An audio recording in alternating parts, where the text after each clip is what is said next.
Today's video I will be showing you how to fix Capcut can't import this elements problem. So the answer is easy. Just go to the settings and then scroll down to the apps section and then go to the search and search Capcut.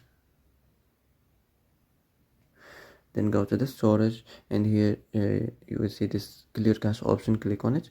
Now you can go check it if it worked, and if it didn't you can try to restart your phone or turn the Wi-Fi off and on, or the Bluetooth or the airplane mode.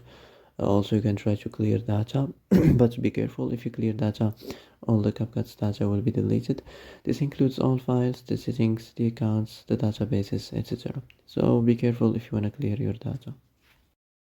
Well, that's it for today's video. I hope this is the answer you've been looking for. If you like this video, don't forget to like and subscribe. And that's it. See you in the next video.